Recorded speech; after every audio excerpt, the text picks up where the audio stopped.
My name is Gregory.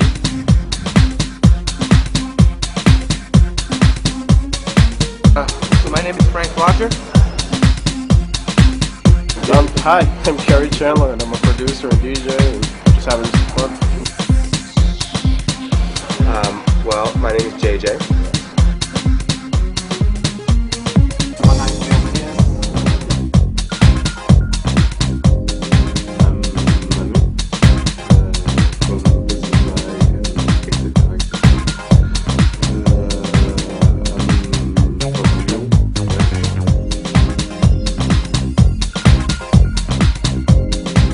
I'm Timmy Vegas from Soul Central, from the geographical musical centre of the universe, Birmingham, UK. Hi, I'm Dimitri from Paris.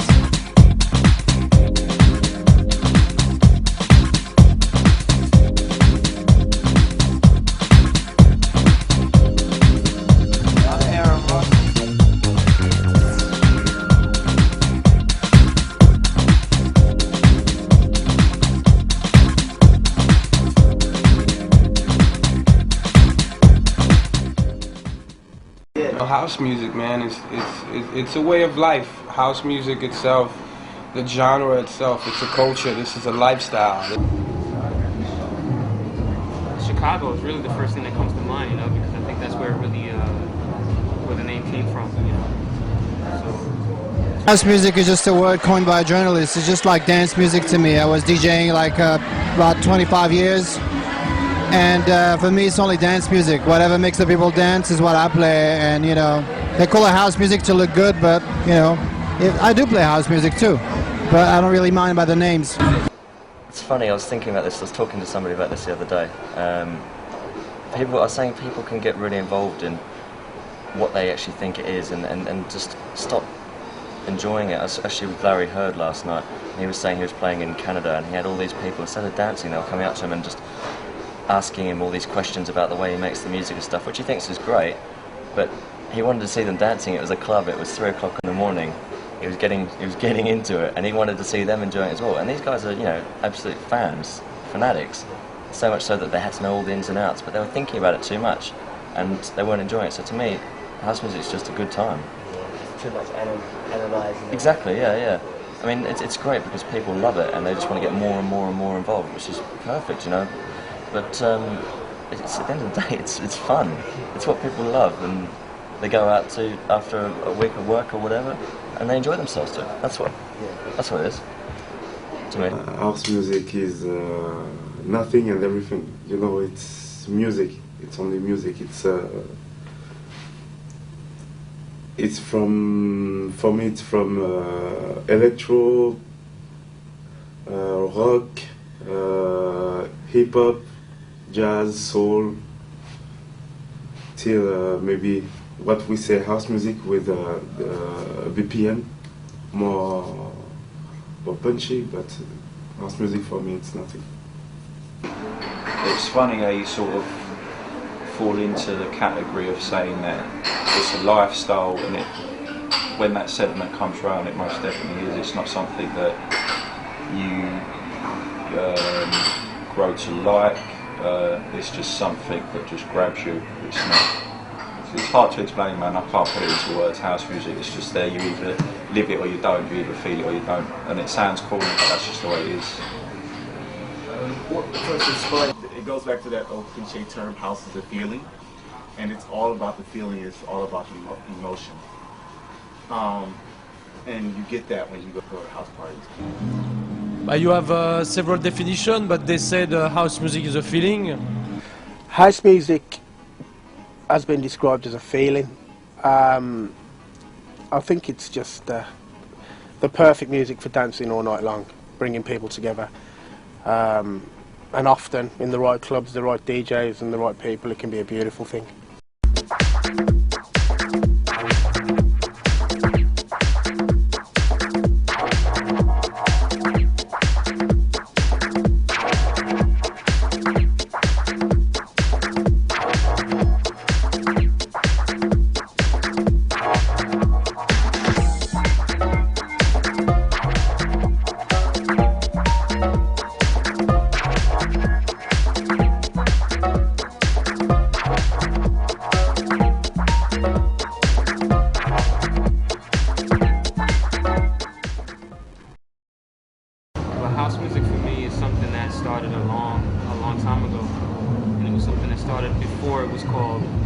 house music, because in New York the club culture was they were just coming out of the disco scene, and they refused to call the dance music.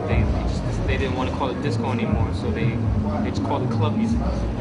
You know, so in the early '80s, we had hip hop in New York that was was the burgeoning thing underground, and I was too young at the time to go to disco clubs or the Paradise Garage in New York or anything.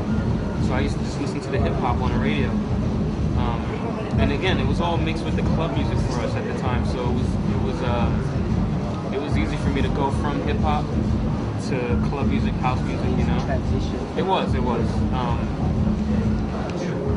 As I got older, I think my taste just got a little bit more refined. You know what I mean? So I kind of got stuck. I stuck with the house music, so it was something that became a little bit more my taste. You know, my lifestyle also. In Chicago and New York, such with DJs like Ron Hardy, Frankie Knuckles, Larry Levan, you know, guys like that. Music from Chicago, like Trax and DJ International, which was hip house, DJ Fast Eddie, and that's how I got into the sound of house music, which at the time I didn't know if it had any place in where I was, to tell the truth. And it was a mixture of both. It was a mixture of both hip hop and house together. So just that fusion alone, like I was listening to Audio 2, Biz Markie mixed with D-Light, those guys, you know, stuff like that. And listening to DJs like Junior Vasquez, John Robinson on the radio, you know, Darryl James, it's what really got me into the whole thing. I think radio played a big part in it, like Kiss FM back home, 98.7 Kiss FM, and WBLS were two big stations for me that played a lot of great house music that we consider classics today, you know, Tony Humphries, stuff like that, you know, that was on the radio at the time, so, you know, it's good. World Class Wrecking Crew comes to mind, the group that had Dre in it, you know, like back in the day. But anyway, like, you know, so I started getting into that. Then I started DJing parties and events for, you know, schools. I was still in high school, grade 11, 12. Then I moved to San Francisco for college, continued DJing in college, and just kind of slowly but surely migrated towards this music. You know, I moved. It was all dance music based. It was just that early sort of, I don't know. It's like, you know, pre-hip hop, kind of almost like. Not pre-hip hop, but it was almost like hip house, electro-ish, but not like electro like today, like what we called electro back then, and sort of late disco influence stuff. But so, you know, it took me a while, and being on the West Coast, I mean, the house music and certainly disco, but you know, house music per se in the mid '80s was a bit more prevalent in New York or on the East Coast than it was on the West Coast. You know, we were still, you know, radio and stuff was still all about like pop and the early hip hop, and not even radio early hip hop, but pop and rock. I mean, basically it was, you know, the MTV generation of the hair bands and the 80s rock. Well, I mean, I started playing funk hip hop like in about 85, 86, so house music wasn't even coined as a word nor as a type of music. I was just buying, you know, electro funk, early hip hop, whatever you call it. We used to call it dance music, and then, you know, we heard the first records out of Chicago, and the term house music was firstly coined in the press and stuff. And for me, it was a good mix of what I liked, like disco, a bit of a more edgy electronic sound, and quite good vocalists. And I sort of embraced the sound as the new sound of disco. And I think just house music is really, I mean, somebody said it's disco on a budget. It is true, you know, disco used to have like whole orchestras playing string sections, horn sections. It was quite an expensive music to make. And you know, the people from Chicago didn't have much of a budget at the time. They were trying to reproduce that music with you know, a couple of cheap bought drum machines and stuff and synths. And it gave them the sound that they could just afford, and it was a different sound that caught the ears of the rest of the world. But you know, I still love house music, but I still love my disco. I'm trying to produce current disco with the budget that I can manage to find and the musicians that I can find today, or remix old disco cuts, or just produce new stuff. So I think it's great that music can evolve. I just think that, like I said, the word house music means just too many things today, and just if I say I like house music to someone, he'll say, oh yeah, you like the same kind of what I like it can be techno, it can be just commercial vocal stuff, it can be anything really. So I just like stuff that just like, basically I like disco, and whatever forms of disco, and you can find whether slow or up-tempo.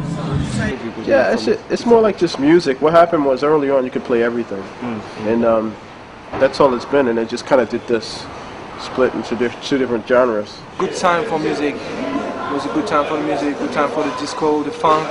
I grew up with funk, with the preludes, things, you know, Larry Levin stuff. And yeah, step by step, I came into house music. But I heard some stuff that sounds like house music, but the name wasn't house music. You know, it was like big hits like Break for Love, you know, big. And at this time the radios played that kind of track. It was the good year for house music, so yeah, house is always inside of me. I was in New York when it was all about to blow up here, in '88. Well, when I can remember it blowing up, and I just seemed like I was in the wrong place at the wrong time, and I had a bit of kind of commercials, not commercial success. I was writing some music that was using an off-Broadway play. I think I was 18, so I was really like, wow, this is great, I'm in the Big Apple, and you know, maybe something could happen for me in the music game. But all this kind of like, the same kind of excitement I can remember that happened with punk, because I was like buying punk records when I was like 6 and 7, and like then the Reggae Sound System thing, and I felt there was a whole movement about to happen that was right for me at that time, because I was too young for the punk thing, even though I was into it. I was like, you know, so I just thought, you know, I've got to get back to the UK, and got back, and there was just like fields going on in parties. No, there was like 2 people in Birmingham probably had a mobile phone, and we get these Spectrum flyers with phone this number for these, and we're like, well, what's going on here? It looks like it's going to be fantastic, Helter Skelter and all this Spectrum, but where's the party? I can't believe they haven't put the venue on the flyer. And it was all ring mobile phones, and it was like, you know, £2 a minute, me to Oxford services, meet here, meet there, and then you'd end up in a field with like all these people, you know, on various hallucinogenic products, and it was just like our Woodstock, or, you know, I just remember that being really, really exciting. House music to me was actually something that I was kind of introduced to a bit later than most of the house heads in a way, because I was actually more into the old school jungle drum and bass kind of thing. And about '97 I was introduced to house music. I guess before I was really into house music, I perceived it as something a little bit cheesy maybe, I don't know, and it was a bad misconception on my behalf, because I didn't really understand the true underground and proper house music. I was more just, all I kind of knew at that point was the more commercial stuff. And then when a few people like a guy called Nigel Wildman and Phil Asher, they introduced me to real underground house, and that kind of opened my ears, and there was certain records which kind of really made me, you know, were poignant records which made me think, right, this is what I want to do, like Melissa Morgan, Still in Love, Masters at Work remix on that one. It was something that really, like, yeah, some old Roots and Swing stuff. We used to actually, every week, we used to just go through old records, and it was like schooling for me, it was like education, you know? And that was kind of really how I got into it. And then I was working with house music as well, so I was promoting records for Virgin, so it was like I was working with a lot of house music, and just started playing it, and I love it now, man. I feel like, you know, it's kind of the music which is most in my heart, you know, definitely. It's a great scene, you know. It's not the biggest scene, especially the soulful scene, but everyone who's in it is very much, you know, with the right frame of mind and the right attitude towards it. It's not really like a money-making thing, and that's definitely happened in the last few years. It's kind of, it's been like a how do you say it? Like, it's kind of weeded out the people who aren't really in it for the right reasons, because maybe there hasn't been as much money to be made out of it than there was like a few years ago. So only the true people who are really in it for the right reasons are still doing it now. In the early 90s, I used to listen to all sorts of music. My dad when I grew up in Australia, my dad used to DJ all around, playing sort of really raw New York style disco, as well as a little bit of commercial stuff as well. He used to like mix it up and that. So it's the kind of, the bug was always there, and I always had this massive record collection in my house. So I used to listen to all sorts of things. But there was, I think the first record I ever actually bought was Roger Sanchez as Underground Solution, Love Dancing. So I was buying stuff like that, and I think that was about '92. But there was all sorts of other stuff I was buying as well, like Nirvana and rock, all sorts of rock and stuff. But there was one CD, I think it came out in about '95, '96, which really just blew me away. It was the United DJs of America, Roger Sanchez CD. And from then I just sort of heard the way that you can mix things up and what can actually be done, because at the time I was about 13, 14 years old, no, 14, 15, so I wasn't sort of really hitting the clubs or anything. I wasn't fully aware of what it was about. So that first couple of years, like trying to get that, and then there was the David Morales Ministry Sessions CD and things like that. Those first couple of mix compilations really gave me the bug and really locked it for me.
Cultural relevance.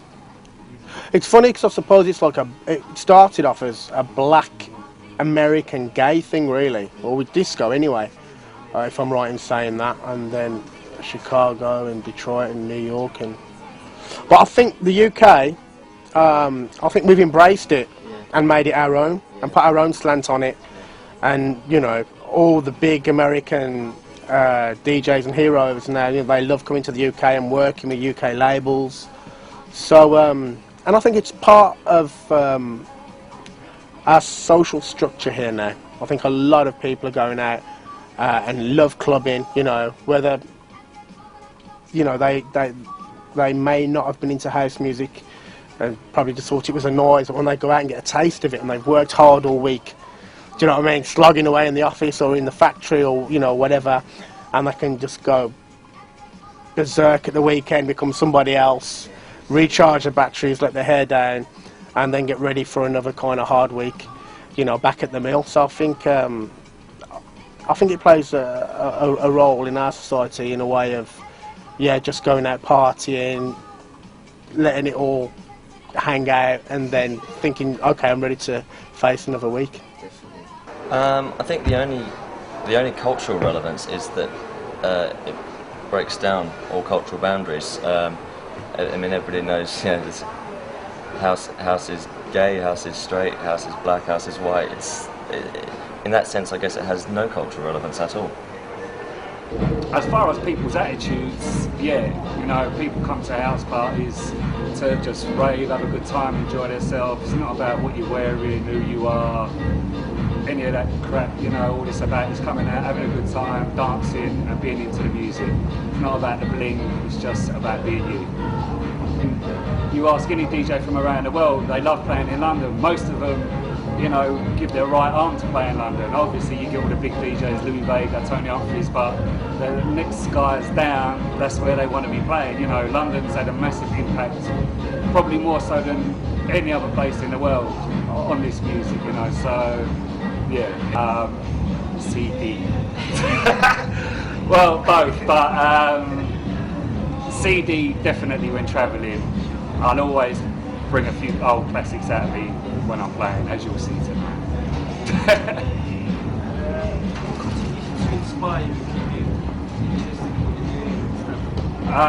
Well, I suppose I've never fallen out of love with the music. I love it as much now as when I first got into it, and it's just my life, man. It's like that's all I really care about. You know, it's like what I say is I play out every weekend. I love doing what I'm doing, and at the end of the day, there's no better job out there, really. What do you reckon we should be looking at for in the future? As in DJs, producers, well, I've definitely seen a big change in London at the moment. I mean, once upon a time there was like 1-2 pirate stations playing house music. Now there's about 20, do you know what I mean? Not all of them are great, but they're starting to get it. So I do think in the next year or so there's going to be an explosion in house music, definitely within London, but then obviously anything that happens in London filters throughout the rest of the country. But I do think it will go the same way as it did before, whereas the scenes will separate. You're going to get the more ragga element getting involved and the more purist element. So, you know, I think it will be healthy for a little while, and then again it will branch off the way it did before. But it will keep reinventing itself and it will keep evolving, you know. Anything you'd like to comment on the title house music London?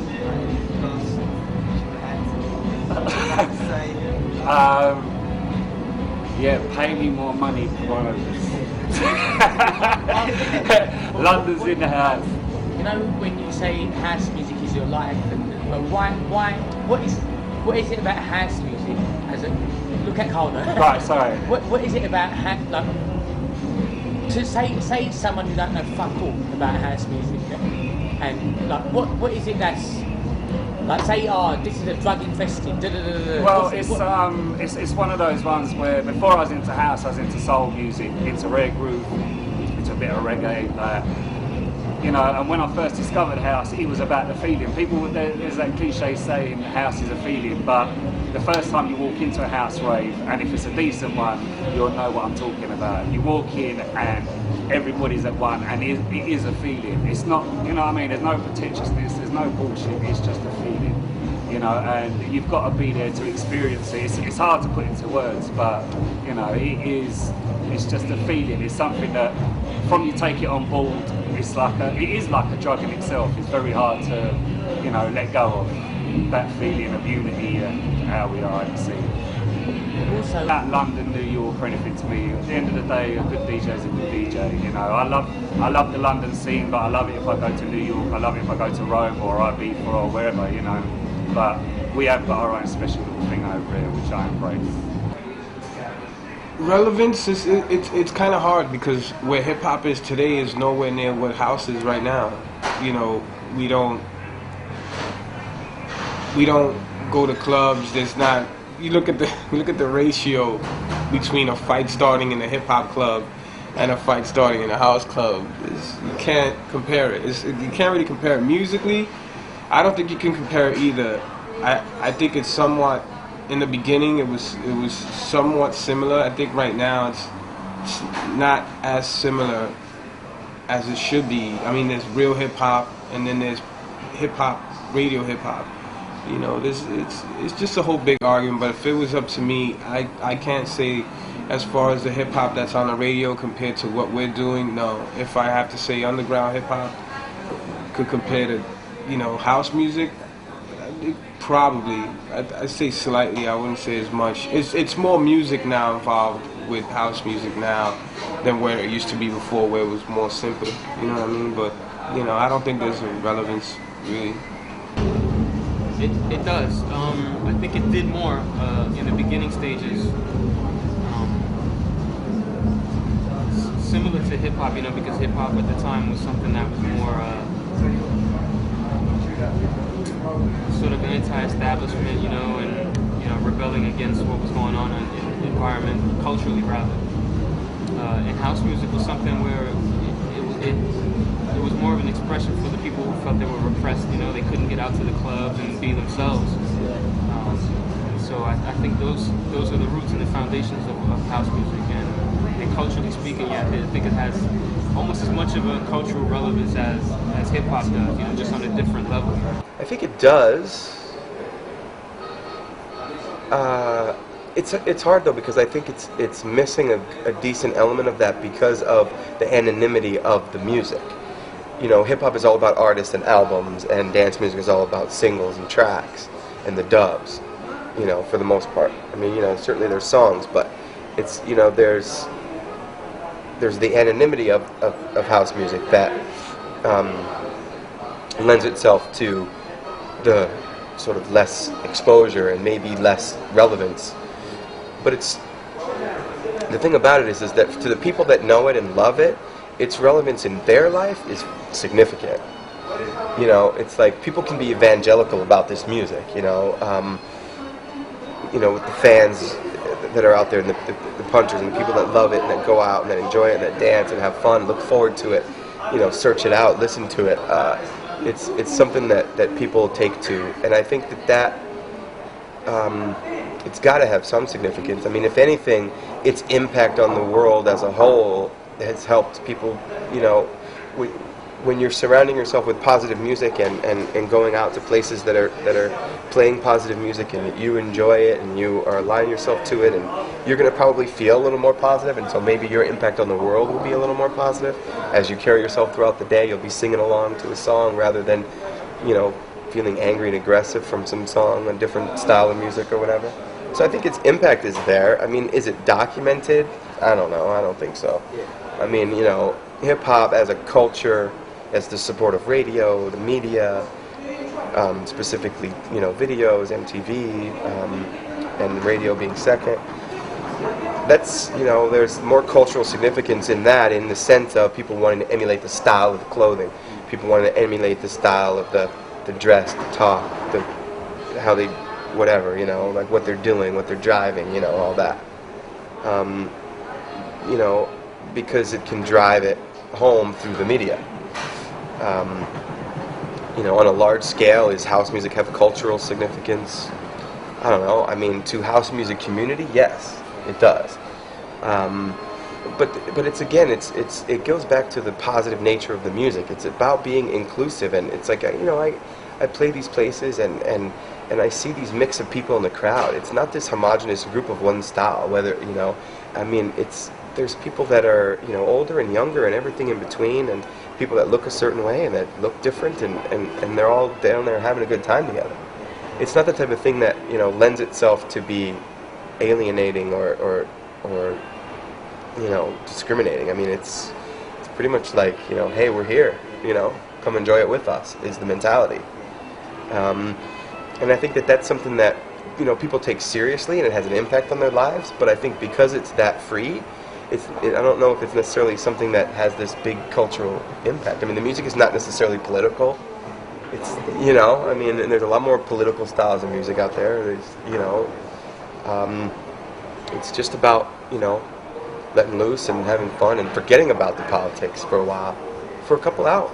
You know, when you go out, you got the rest of the time to read the newspaper and to listen to the radio and watch TV and hear about the plights of what's happening and how bad the world from the mind of Bush is, or whatever you want to think. But for those couple of hours, you know, you don't have to. And I think that impact has got to have cultural significance, and it certainly does to those who are involved in house music. You know, the larger scale, I guess that remains to be seen.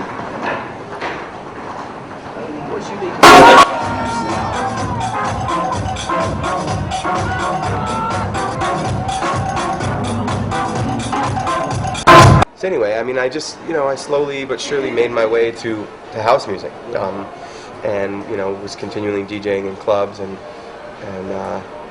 just kept going from there. But you know, I just liked it. I don't know. I mean, I just really liked the energy of the music and this, you know, the stuff that was happening, and I would say that I really fell in love in like '93.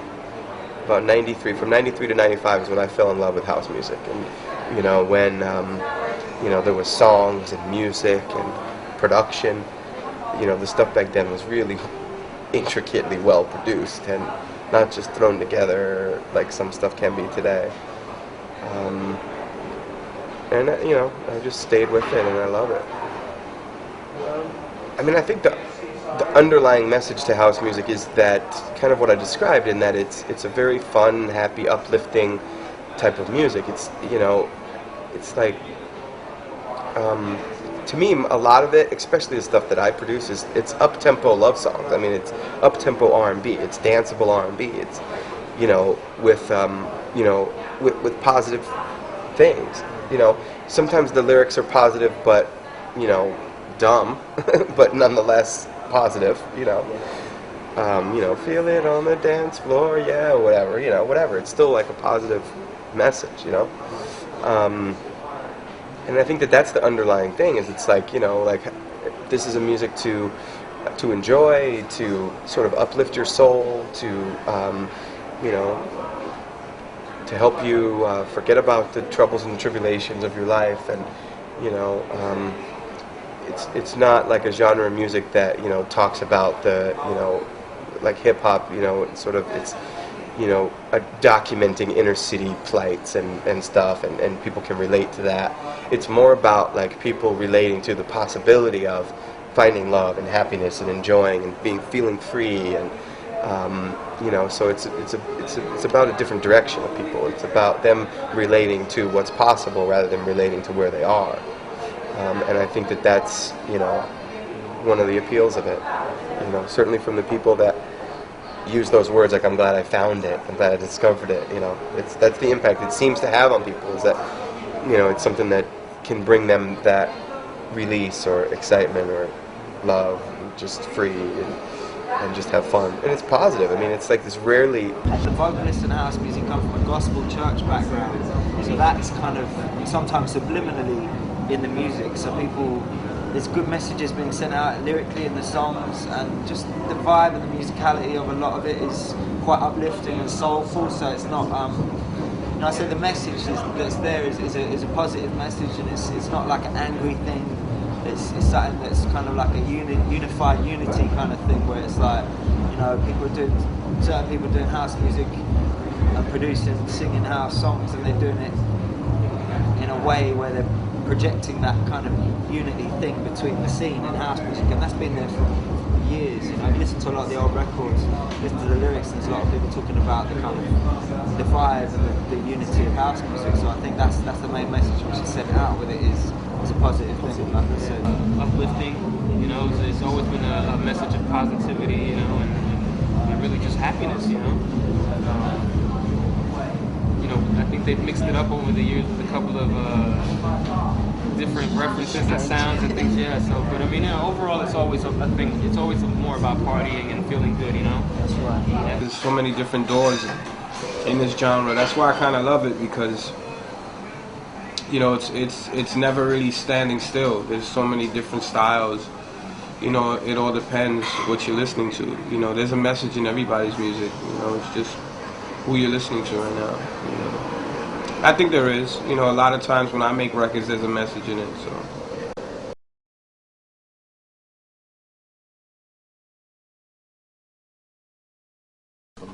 Yeah, I think the media have turned around, especially, you know, with like music, TV, or stuff like Top of the Pops before. They were saying like house music's dead, we don't want to support it, and whatever. And then, you know, at the end of the day, they turn around and there'd be 3 dance records in the top 10. Do you know what I mean? Or even number ones. We've had some big Lola's theme and stuff like that. I mean, you know. So I think they tried to say it was dead. You know, and the media is very powerful. I mean, they can control. I mean, that's like the new church, the TV, right? Propaganda. You know, and people just go along with it and believe it. But it was just a big lie that I think they wanted to believe it was that they tried to kill it. But like, nah, it's not happening, man. House music is alive and well. And it's been dead. We've been saying it's been dead for years. I mean, it's amazing how something just seems to be around. It's a zombie or something. I mean, I haven't, you know, I'm still like working all over the place. I don't know, maybe it's dead to them, you know, maybe it's dead to whoever the media or these people are saying it is. But for most of my friends and the people who enjoy it, it's not going anywhere. I think whoever enjoyed the trend and it doesn't enjoy it anymore, like this came in because it was a fashion statement, and they're leaving it. Maybe they're thinking it's dead. But for the people who love house, it's not going any damn well. It's been what? Jesus Christ. almost fucking 20, 30. My label's been running for 20 years. It's like, I'd say it's not dead. I mean, it's like saying disco is dead. It's, you know, people will always want to go out and dance and have fun. It's just a name that may be dead, but the music is there. No, I don't think it's true. I think usually the people who say that are the people who were in the business for a while, and they're the ones that suck the life out of it to begin with. But like I said, I've been doing this professionally now since 1991, and here we are, 2006. I'm still doing it. Can't be dead. People have said house music is dead.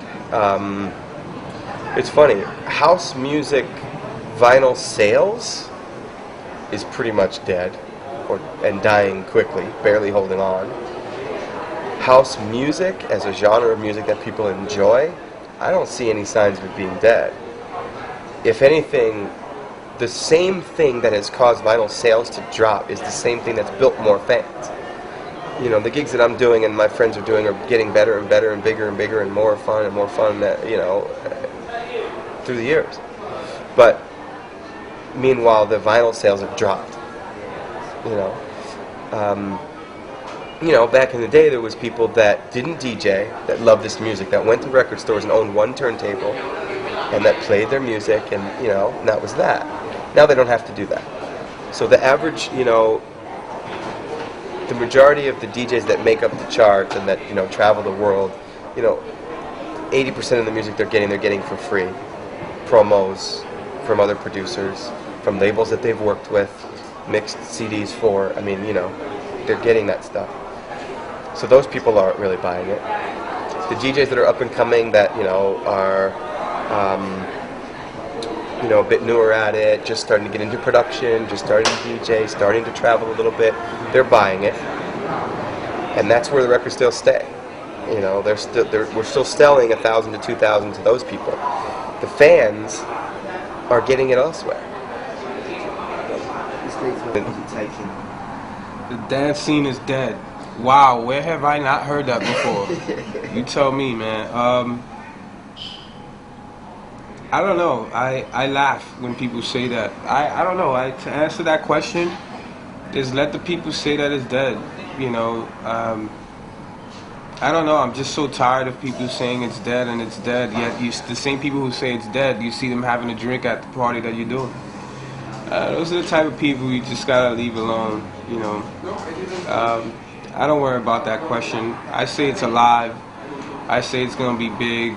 I see big things for this business, real big. I believe in this business. I see great things happening. I see a future in this business. I see this business blossoming. I don't see nothing but positives for this genre. So I'm not worried about people saying it's dead. The people who are saying that it's dead are just gonna be walking amongst themselves. They'll be lost. It's cool. Yeah. Come on, girl. Show them you got skills. Bring it to the club. Come on.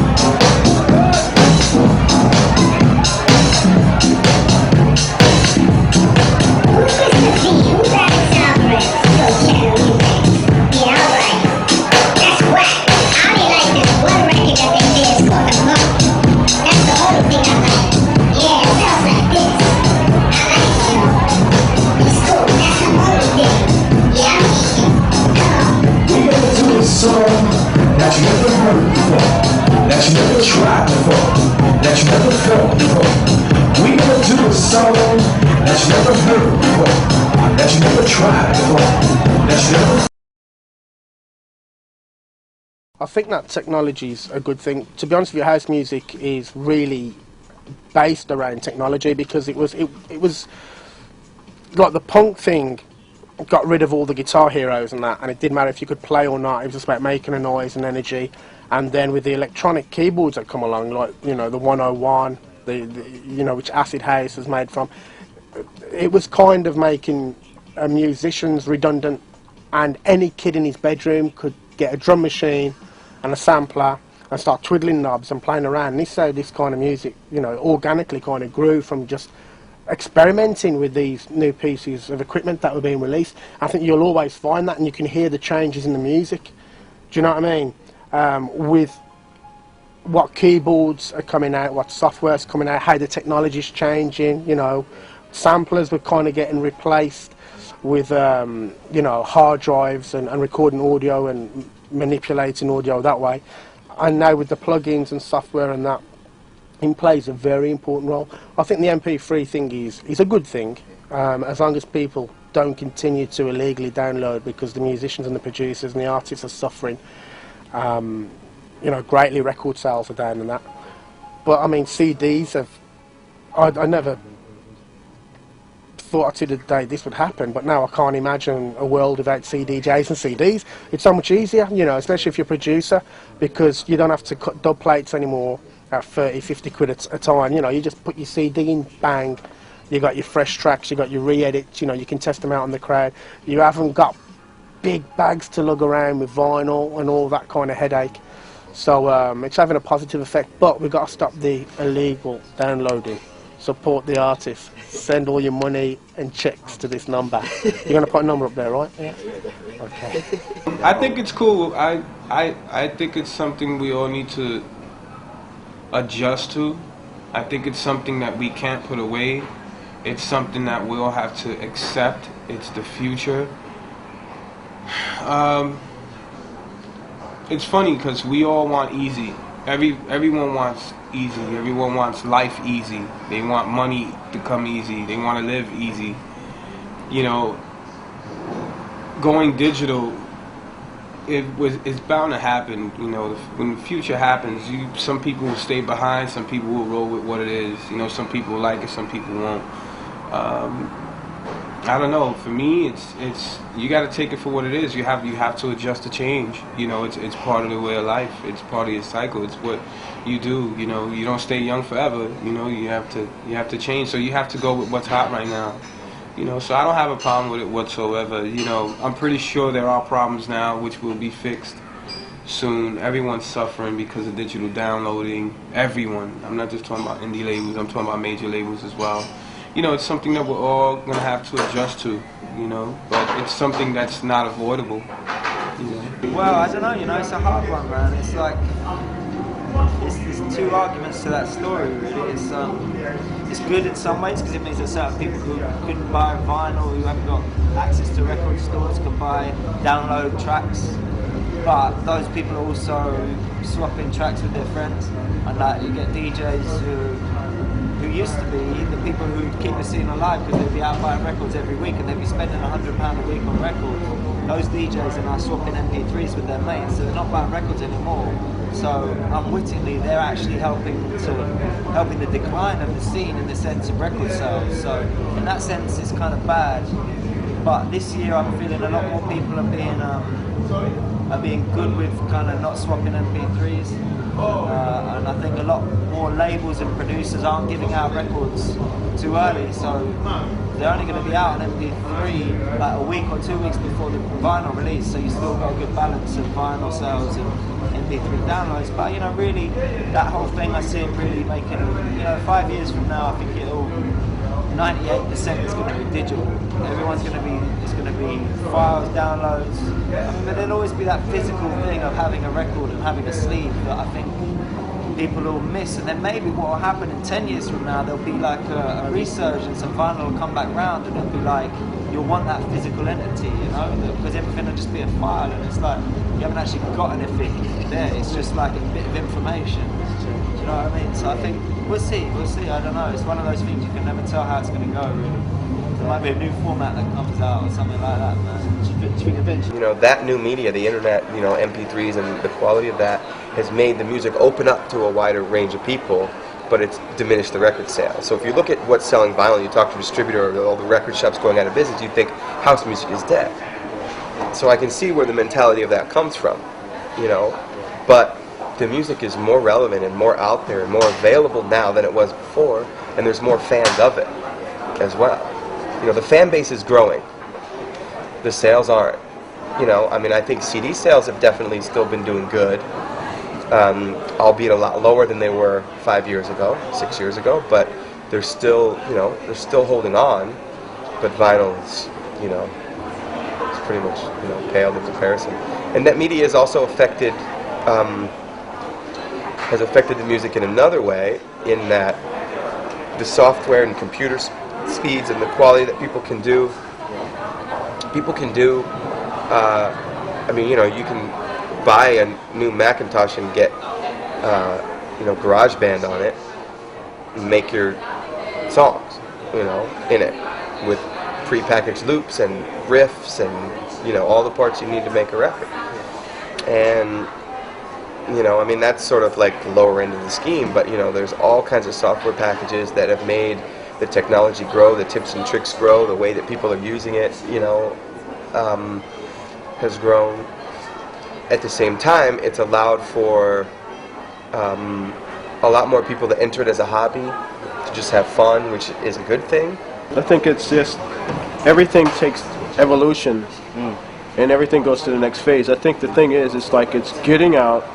I mean, I'll go way back. I mean, it's just like any other thing. When we were like in clubs, it's a lot easier to get this across, like MP3s and things, because people, you can just email you a track, or I instant messenger you a track or something else.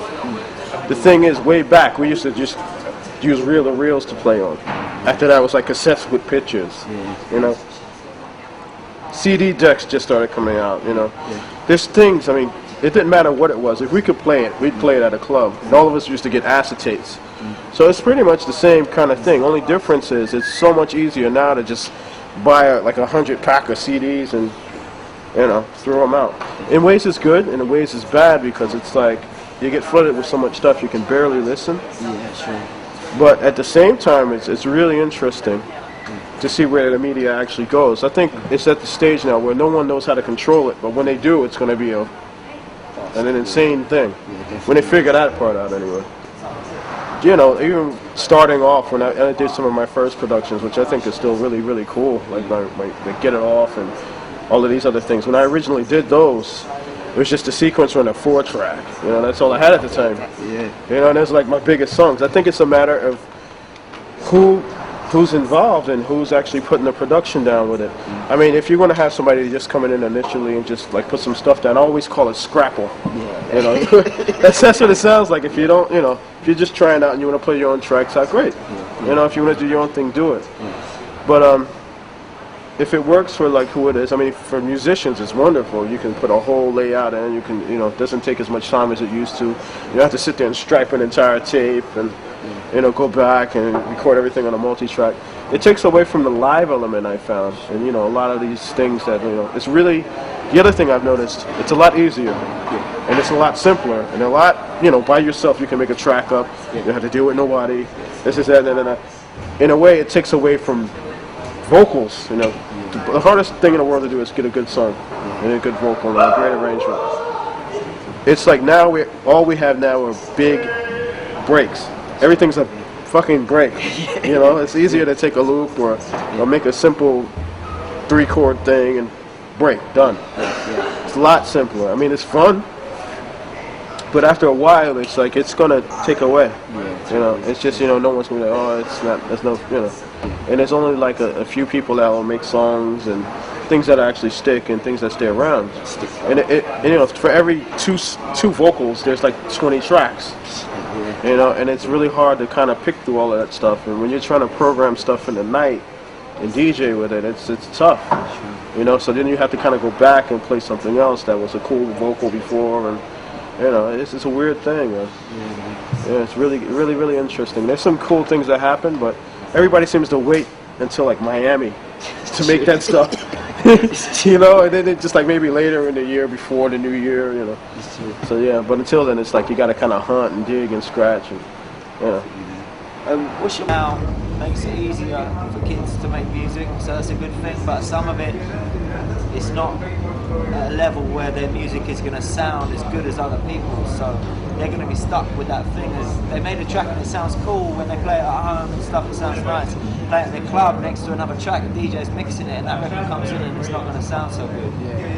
So there's ups and downs with that one, you know. Everyone's got their opinion. I mean, there's a lot of kids using these software programs, but I'm not really the biggest fan of those kind of cheaper programs. I think you got to bite the bullet. If you're going to make music, you got to kind of I mean, the great thing is now you can do most of it with software and the computer, so you don't need a lot of space. You don't need to buy lots of outboard gear. You need a good computer. But if you're going to use all the software, just make sure it's the good software. You're not using the cheaper side of things. But some people don't have the money to buy these more professional kind of software programs. So you've got to go with what you can get, and it's better to go with Saturn than nothing. So.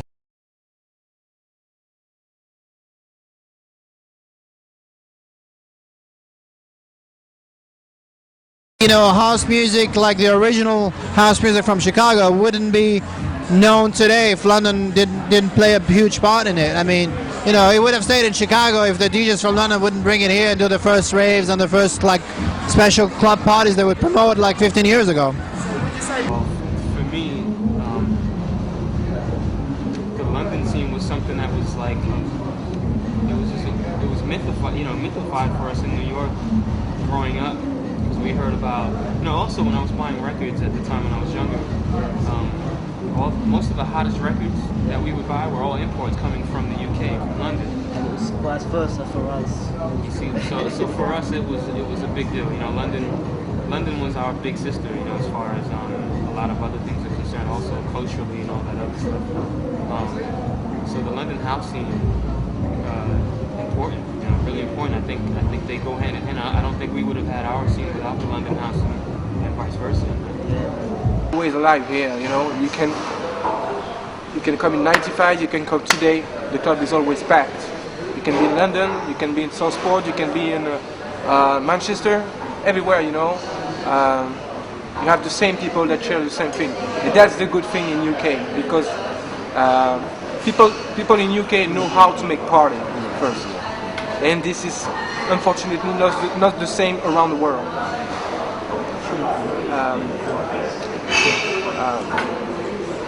I think the good thing in England, with the culture that you have, you can have many kind of music, electro, clash, rock, and people don't go to the fashion things and let the house music know. The good thing in England that there is place for every music.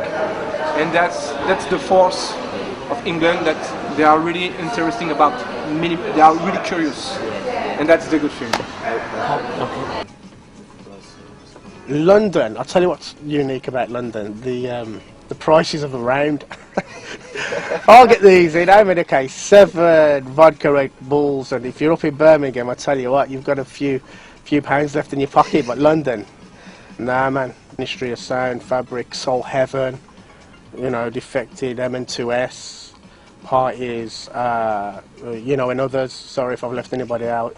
Money Pennies in Birmingham, Super Club that's still going. Yeah, I mean, they're important. They're known worldwide. Their music compilations are, worldwide. So we definitely know how to put a good party on down in London, and has made a great impact and is very important to the scene. I think fueling it almost, leading the way, pioneers. I say the London scene, I think we're really, really, really lucky with the amount of parties that we have that go on every week, I mean, when I travel, I kind of realise you go to other cities and there's a few little things happening, but in London you can have a weekend where there's maybe 10 parties in a weekend that are all slamming parties. Like big DJs from America, from wherever, not just America, but you don't get that in other parts of the world. You won't ever have Timmy Regisford and Frankie Feliciano or whoever on the same night. It would never happen, but we can do that in London. Both clubs can be filled. So it means that London's got something that other cities haven't got, and it's the scene, man. It's the people. And the most important thing is the people who are going to go out to the music. And one negative point on the London scene is a bit. When I go to New York and Miami, places like that, I think the crowd tend to actually dance more and they feel the music a little bit more. Not they feel the music, that's the wrong way to put it, but they just let go a little bit more and they'll totally freestyle when it comes to the dancing. And you I see that a lot more in New York and, like I said, Miami, places in LA, Marcus White's Club Deep in LA. Kind of refreshing to see that, because in London a lot of people are there, they're dancing, they're having a good time, but it's not like they're really, really passionately dancing. And they're there to do other things, to be social and to drink and to do whatever. Whereas a lot of other places, there's people that are there solely to dance, to feel the music in their body and their whole, you know, to let it take them, which sometimes don't happen here, which I wish it did. Certain places and certain people, I'm not, you know, it's a bit of a generalisation, but that's like. The interesting thing, you know, London has had, you know, took to this music early on. It's not uncommon for, you know, hits on the radio here to be dance music. That's actually cycling back around again, which is great for house music. So there's a pretty long history of it here. The energy of the last couple of years of coming here has been really good. The energy before that almost felt a little bit like, we're London, we've had this music for a long time, you're not really impressing us, we're really kind of too cool to get into it and have a good time because we got into it and had a good time years ago.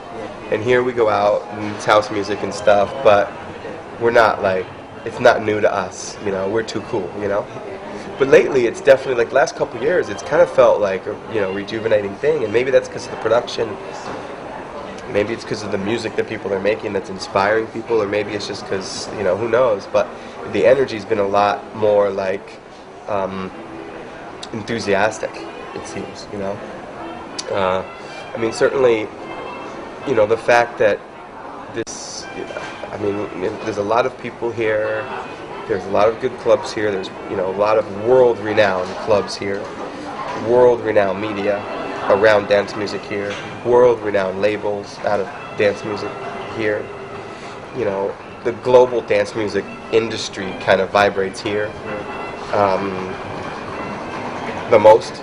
I mean, certainly it's influenced by places like New York or San Francisco or all over nowadays, you know, but you know, it really vibrates here a lot.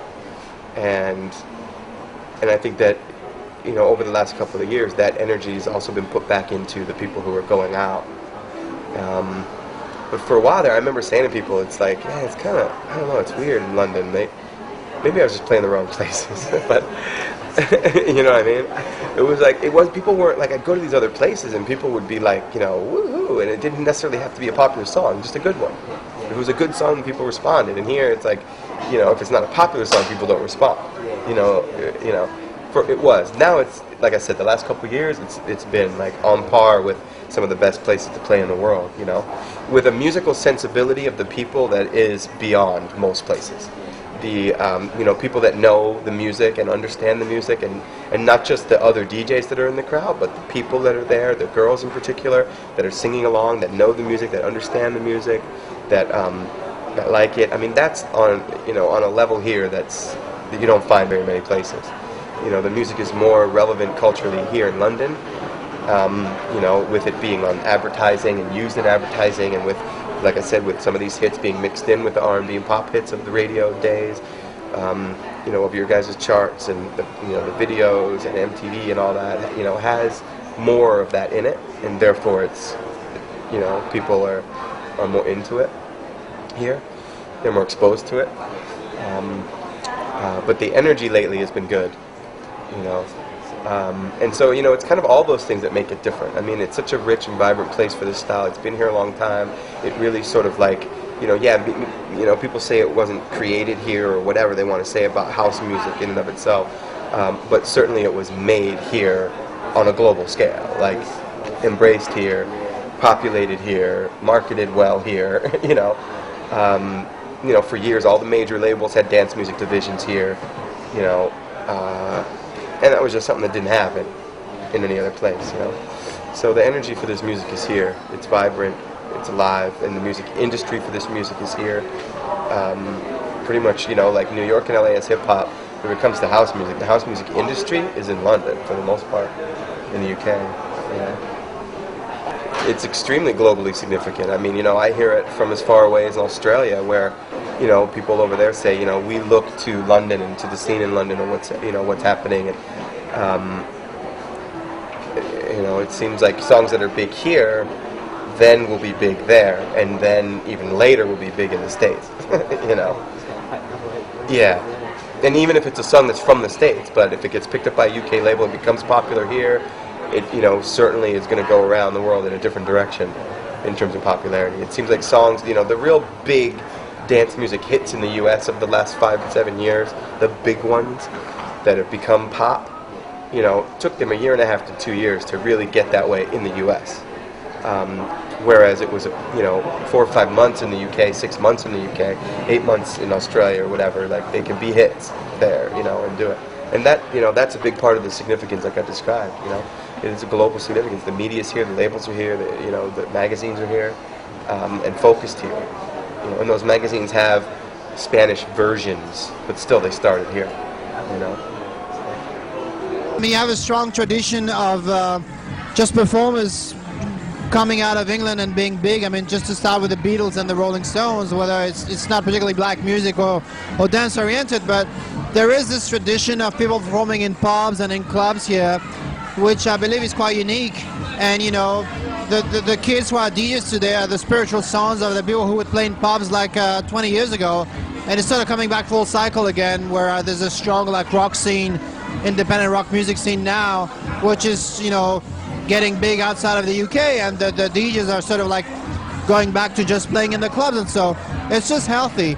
But it's very strong in the sense that music has always attracted the youth here more than anywhere else that I know.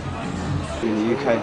The thing is, with London, I don't know why this is, but every time I come back, there's a different style of music. I don't know what it is. I don't know what it is this week or this month or Fashion. Yeah, it's like it tends to label something. It seems like house anyway to me. One week it's, I don't know, two-step. Next ring is now it's electro. I haven't been here, so now it's electro. And it's been 4 months. It wasn't electro last time I was here. We're all still with what we were doing. Yeah, it's like but it's really strange how it goes into cycles. It's just bizarre to me. Yeah, it's just like I don't know what's going to be next. I mean, it could be anything. Next is going to be I don't know, maybe some kind of break house fusion or something. I mean, anything. I don't know what it's going to be. I guess I have to look at a trendy magazine and see what they call it for the week. The one thing I do like about here that you don't really get back in the States is the radio here. I mean, it shifts around a lot, but it's always, I love the pirate stations. They're fun.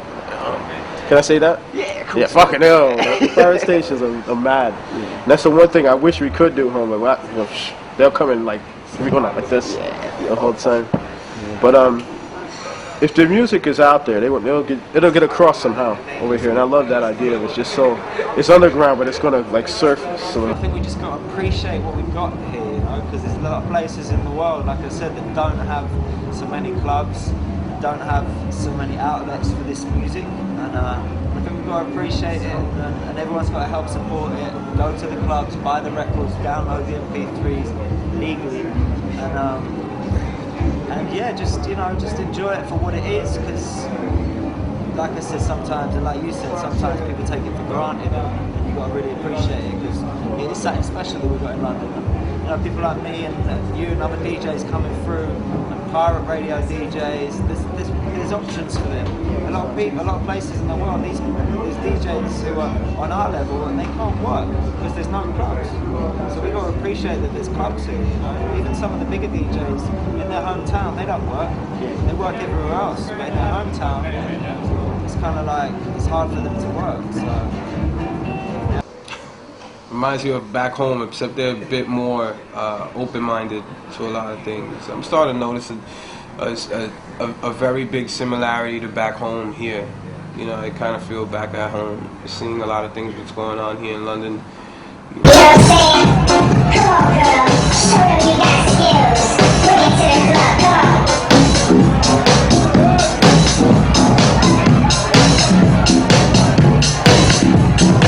Who's this the V? Who's that Alvarez? Yo, Ken, you think? Yeah, alright. That's whack. I only like this one record that they did. It's called The Monk. That's the only thing I like. Yeah, it sounds like this. I like it, you know. It's cool. That's the only thing. Yeah, I'm eating. Come on. We're gonna do a song that you never heard before, that you never tried before, that you never felt before. We're gonna do a song that you never heard before, that you never tried before, that you never felt.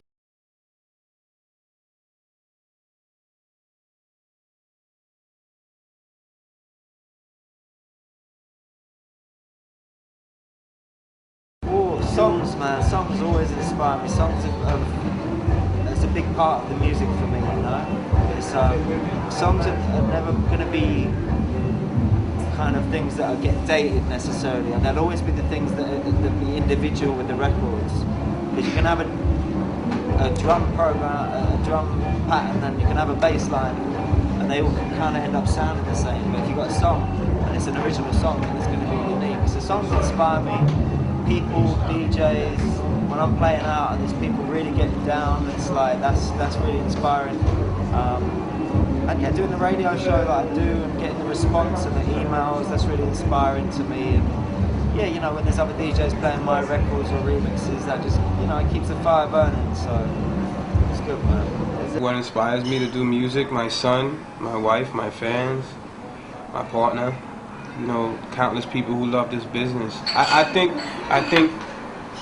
what helps me continue doing what I'm doing is just that I'm not alone doing it. And I'm not talking about having Alex or having my family, meaning that there are thousands of people out there who feel the same way, who live for this music, who love this music, you know, and there's a meaning for it. You know, everyone has a purpose. Everyone has a purpose. So, you know, that's I think inspiration probably comes from just life, really, and friends and family, and obviously other producers. I mean, people like Mr. V and Alex Alvarez, but obviously Kenny and Louis. But then I can listen to John Coltrane, you know what I mean, from like, you know, a 50s Miles Davis album and get inspired by that. I don't think I go out looking for inspiration, but obviously certain things do have an effect on you when it comes out in the music, as long as you're trying to keep it real. As soon as I've got this kind of like ka-ching dollar sign head on, where I'm trying to manufacture the next big hit, never happens. It's just rubbish. Just go in there and just let whatever's going on around you just come out in the music. You know what I mean? Then, yeah, it happens, but I don't know where it comes from. I don't sit in a field like going, meditating and trying to draw on some energy or anything, but I suppose just what's going on around you, good and bad, and just try and channel it into something positive.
Make this stuff up. It's not like I'm trying to follow anything. I just try to do what sounds good to me.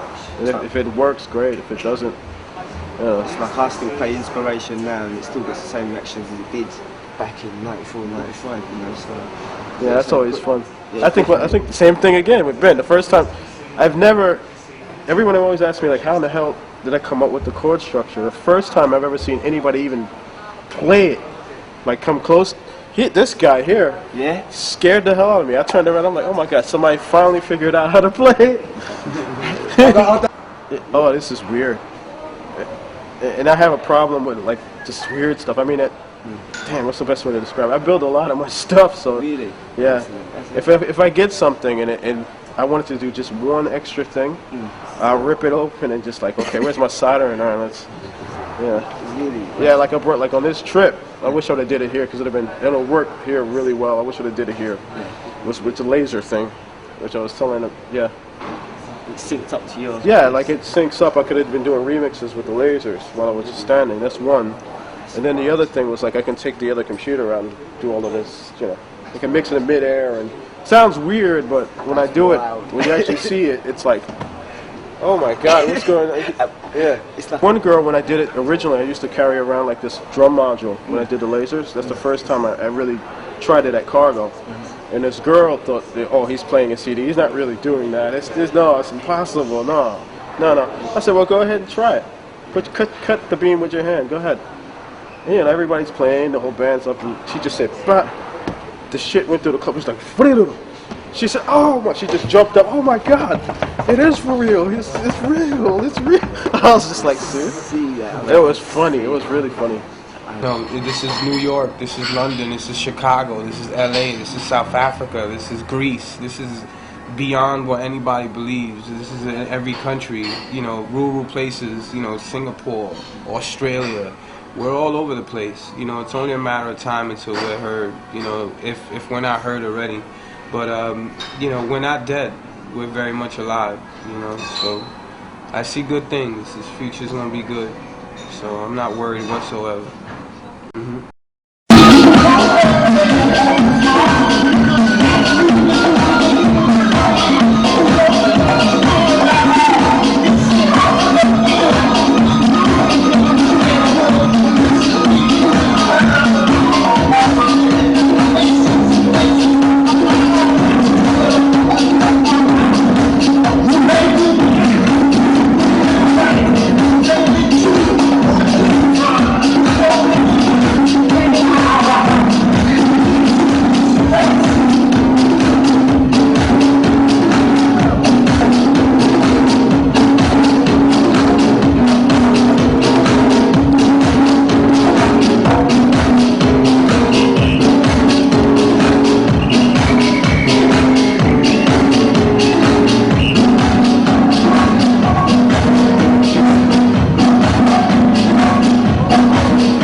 Country at this point right now that plays house music, believes in it, and you know, definitely loves the genre is significant. You look at South Africa, you know, when we mention that, people just don't believe until we show the videos and they see the hundreds of thousands of people who really love this thing.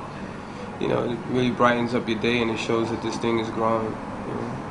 So yeah, there is a significant. I think every country, not just London, I think everywhere, anywhere that plays it and believes in what we do, there is. Not really, but I like what's happening in Scandinavia. People like Lindstrom is quite interesting. Also like the sumo guys, like, you know, can come up with interesting stuff.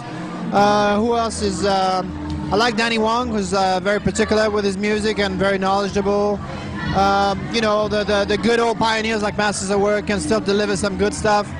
So really, there's a lot of people, you know, new and old, who still have some faith in the music they do, and you can hear it, and it's good. You know, the London producer that I rate the most for me is the, you know, UK's disco producer, Joey Negro, really. I mean, you know, we fight on getting the same record, so we got to know each other and appreciate each other's work. Other than that, I mean, I think Phil Asher is doing pretty good. He's been there for a while. DJ Pete from BB is a pretty good guy that I enjoy playing with. I'm not super familiar with the local scene because, you know, I'm from another country, and unless those guys, you know, have like a record that just crosses over the border, I hear of them. But you probably have a lot of kids that are doing great here, which I've never heard of, but I should.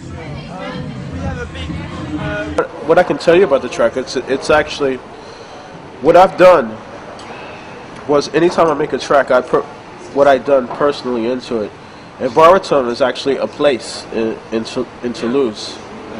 And what it is it's actually a place called Baritone, and it's an after party.